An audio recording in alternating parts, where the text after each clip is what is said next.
Hello everyone, welcome back on my channel. आज इस video में हम पढ़ने वाले हैं टीचिंग मेथड के बारे में।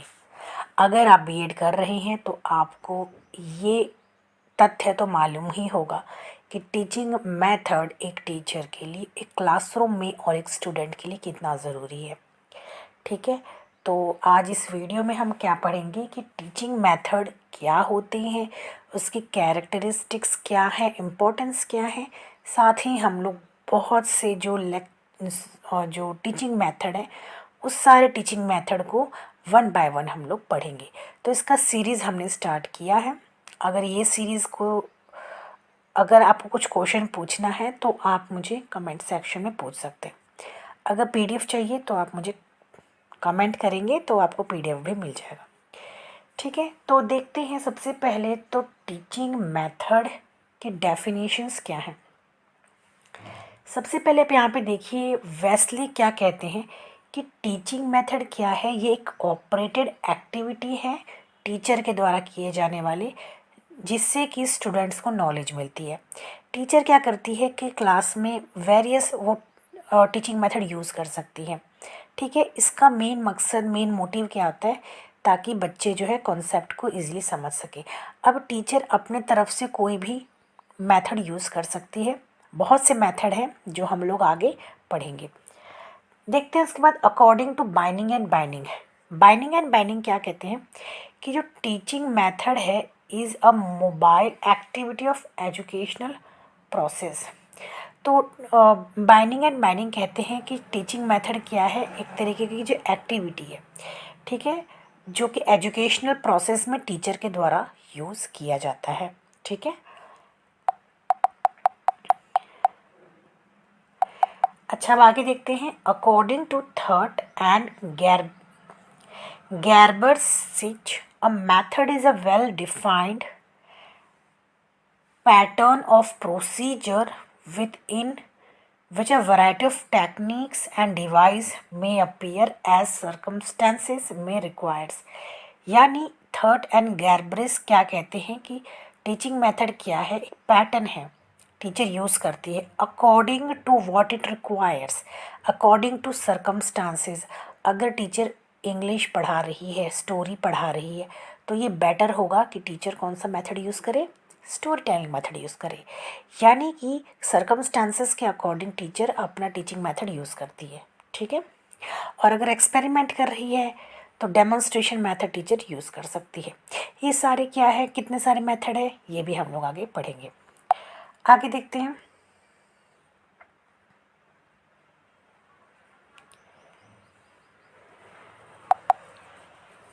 चलिए अब आगे देखते हैं।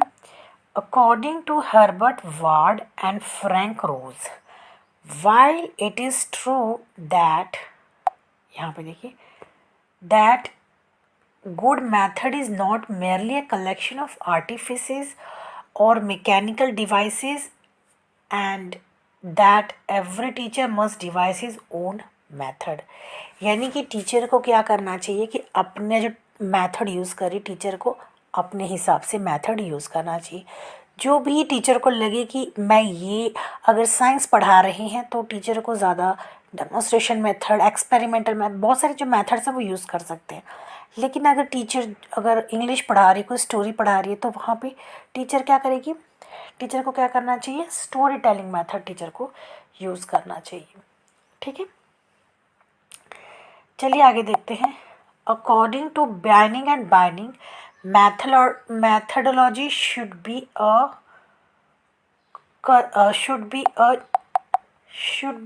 यहाँ पे देखिए, should be a conceived as a dynamic function of education and not as a static aspect of the process of teaching।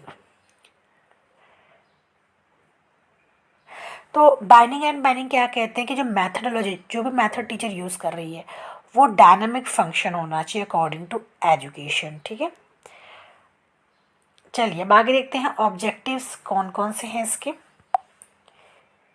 ठीक है, फर्स्ट है to develop love for work. अब टीचर पढ़ा रही है तो ये बहुत ज़रूरी है कि स्टूडेंट क्या करे, इंटरेस्ट ले, और टीचर को भी साथ ही इंटरेस्ट भी आए पढ़ाने में।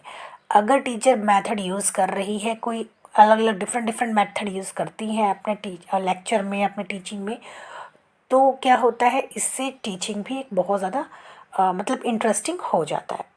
To do work with a maximum efficiency, कोई अपना जो वर्क कर रही है टीचर, वो ज़्यादा समर्पण के साथ करेगी। अगर टीचर मेथड यूज़, टीचर को पता है कि अगर मैं ये टॉपिक पढ़ा रही हूँ या तो ये चीज़ पढ़ा रही हूँ, तो मुझे इसके अकॉर्डिंग पढ़ाना चाहिए, तो टीचर क्या करेगी, मोर एफिशिएंसी के साथ, मोर समर्पण के साथ वो पढ़ाएगी। टू डेवलप क्लियर थिंकिंग, अब देखिए टीचर पढ़ा रही है, ठीक है, कोई प्रैक्टिकल चीज़ आती है, जैसे कि अगर टीचर सपोज जो है फ्लावर के बारे में अगर टीचर पढ़ा रही है, तो केवल अगर टीचर बच्चे को थ्योरी पढ़ा रही है, तो उससे क्या होता है कि उससे बच्चे को प्रैक्टिकली नॉलेज नहीं मिलती है। तो अगर टीचर उस जगह पे टीचर क्या करे, रियल फ्लावर अगर टीचर बच्चे को शो करके उसके हिसाब से पार्ट ऑफ फ्लावर पढ़ाती है, तो उससे कहते हैं बच्चे में क्लियर थिंकिंग आती है, ठीक है। आगे देखते हैं, to provide maximum opportunities for participation, इससे क्या होता है कि स्टूडेंट ज़्यादा पार्टिसिपेट करते हैं। पार्टिसिपेट इन द सेंस कि अगर टीचर पढ़ा रही है तो स्टूडेंट ज़्यादा से ज़्यादा क्लास में अवेयर रहते हैं, क्योंकि क्लास जो होती है वो इंटरेस्टिंग होती है। आगे देखते हैं, to expand interest of students, तो इससे क्या होता है, टीचर तो चलो टीचर पढ़ा रही है तो अफेक्टिवली वो टीचर पढ़ा रही है, तो स्टूडेंट्स जो होते हैं वो भी क्लास में ज़्यादा इंटरेस्ट लेते हैं।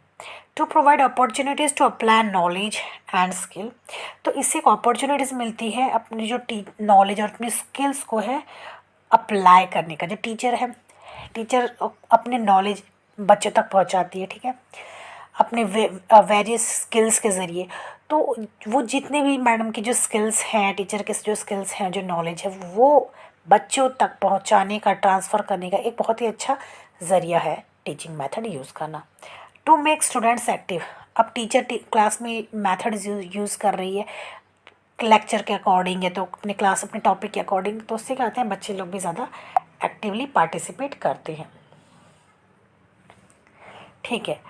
अब आगे देखते हैं, टू ऑब्टेन मास्टरी ओवर सब टॉपिक, अब सब टॉपिक क्या होता है, टीचर ने एक टॉपिक पढ़ा दिया, ठीक है, टॉपिक के अंदर का भी जो सब टॉपिक होता है, ठीक है, तो क्या होता है, बच्चे जो होते हैं सब टॉपिक, अगर टीचर सपोज कुछ पढ़ा रही है, ठीक है, लिविंग ऑर्गेनिज्म के बारे में पढ़ा है, इसमें कई सारे टॉपिक्स आते हैं, उसके बाद इसमें कई सारे सब टॉपिक्स भी आते हैं, ठीक है।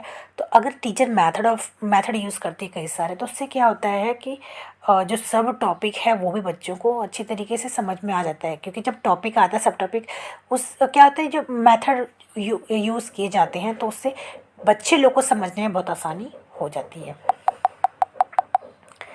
ठीक है। अब आगे देखते हैं, to save time and energy, इससे क्या होता है, टीचर का बच्चों का दोनों का टाइम और एनर्जी दोनों सेव होता है, क्योंकि बच्चे जल्दी समझ जाते हैं और टीचर भी उनको बड़े आसानी के साथ पढ़ा सकती हैं। To present the topic in interesting way, और टीचर क्या करती है, बच्चों के सामने अपना टॉपिक को प्रेजेंट करने का ये बहुत अच्छा माध्यम होता है, ठीक है।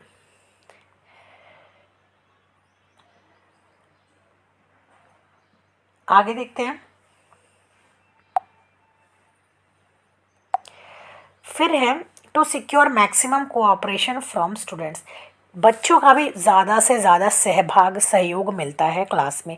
टीचर अगर जैसे कि क्लासरूम में पढ़ा रही है और बच्चे हैं, अगर उनको क्लास में इंटरेस्ट, उनको जो क्लास में एक्टिवली वो पार्टिसिपेट कर रहे हैं, उनको इंटरेस्ट आ रहा क्लास में, तो ऐसे में क्या होता है कि बच्चों का भी कोऑपरेशन बढ़ता है।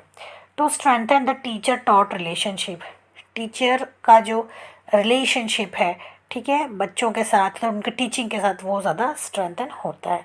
To link new knowledge with previous knowledge, जो बच्चे पहले से ही जानते हैं उसको जो प्रेजेंट नॉलेज के साथ लिंक करने में भी हेल्पफुल होता है, ठीक है, ठीक है। तो ये था हमारा वीडियो जिसमें हमने क्या पढ़ा, टीचिंग मेथड के डेफिनेशंस देखे, और हमने क्या पढ़ा, यहाँ पे देखिए हमने ऑब्जेक्टिव्स पढ़ा मेथड ऑफ टीचिंग का, ठीक है।